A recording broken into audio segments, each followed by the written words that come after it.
তুমি কোন শহরের মাইয়া গো লাগে উড়াধুরা, তুমি কোন শহরের মাইয়া গো লাগে উড়াধুরা, তোমার যে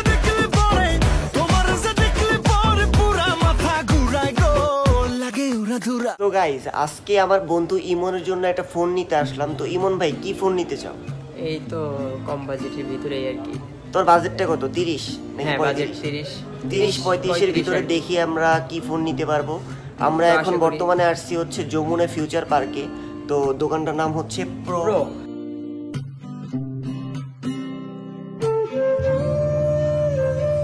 গাইস অবশেষে আমাদের এই ফোনটা পছন্দ হলো, iPhone x US variant 256 GB storage. Guys আমাদের কাছে আরো দুইটা ফোন নিয়ে আসছিল, তো লাস্ট পর্যন্ত এটাই আমাদের পছন্দ হয়েছে সবকিছু দেখে শুনে। তো আমার বন্ধু টাকা গুনতেছে। তো গাইস অনেকে হয়তো জিজ্ঞেস করতে পারেন ফোনের দাম কত। এই ফোনটির দাম 30,000 টাকা নিয়েছে। গাইস ফোন কিনা শেষ, এখন চলে আসলাম আমরা কাচ্চি ভাই। ইমন যেহেতু ফোন কিনছে তাই আমাকে ট্রিট দিতে নিয়ে চলে আসলো কাচ্চি ভাইতে। গাইস আজকে যদি একটা পাখি থাকতো তাহলে পাখির সাথে বসে বসে কাচ্চি খেতে পারতাম। সো গাইস এখন আমরা বাসায় চলে যাচ্ছি। বিকালবেলা আমরা যাচ্ছি ওয়ান্ডারল্যান্ড পার্কে, যেটা অবস্থিত 100 ফিটে ইউআইইউ ইউনিভার্সিটির পাশে। আজকে রাস্তায় অনেক পাখি, তাই না ইমন ভাই? মানে পাখি দেখা এত ভালো লাগতেছে আজকে, অনেকদিন পর আজকে অনেক রাস্তায় পাখি দেখি।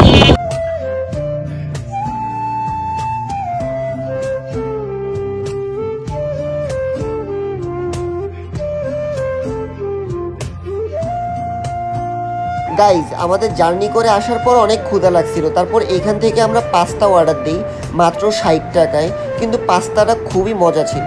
সো গাইজ এখন আমরা চলে আসলাম ওয়ান্ডারল্যান্ড পার্কে। তো চলুন ভিতরে যাওয়া যাক, দেখি চিল হবে, মজা হবে। সবাই থাকুন ব্লগের সাথে।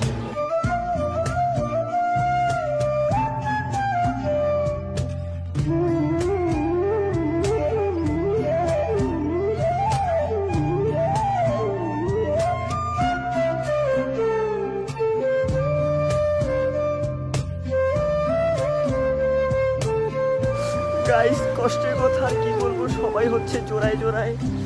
অনেক মন চায় যে একটা পাখি আমারও হোক, কিন্তু সব পাখি এখানে জোড়ায় জোড়ায়, কি আর বলবো, কিছু বলার নাই। গাইস এখানে একটা জিনিস ভালো কি, বাচ্চাদের এখানে অনেক অ্যাক্টিভিটি আছে। যদি আপনার বাচ্চাদের এখানে নিয়ে আসেন তাহলে ওদেরও অনেক ভালো লাগবে। আবার এইখানে কিছু রঙিন গাছও আছে। আমরা মূলত গিয়েছিলাম আর্টিফিশিয়াল স্নোবল দেখতে, কিন্তু ওই দিন আমাদের ভাগ্যটা খুবই খারাপ ছিল, কারণ ওদের ফেনাটা শেষ হয়ে গিয়েছে। গাইজ এখন চলে আসলাম ওদের রেস্টুরেন্টের ভিতরে। ওদের রেস্টুরেন্টটা খুবই সুন্দর, আর ওদের রেস্টুরেন্ট থেকে খুবই সুন্দর সুন্দর ভিউ উপভোগ করা যায়। গাইজ আপনারা যদি সন্ধ্যার আগে এরকম একটা ভিউ দেখেন তাহলে আপনাদের মন এমনিই ভালো হয়ে যাবে। গাইজ আমরা সব থেকে বেশি হতাশ এখানকার খাবার অর্ডার করে। এখানকার খাবার এক তো হচ্ছে খুবই দামি, দ্বিতীয়ত হচ্ছে ওদের দাম হিসাবে খাবারটা একদমই মজা ছিল না। এর থেকে ভালো আমাদের বাহিরের পাস্তাটাই ভালো ছিল। So guys thanks for watching this video. আবার দেখা হবে পরবর্তী কোনো ভিডিওতে। সবাই ভালো থাকবেন, সুস্থ থাকবেন।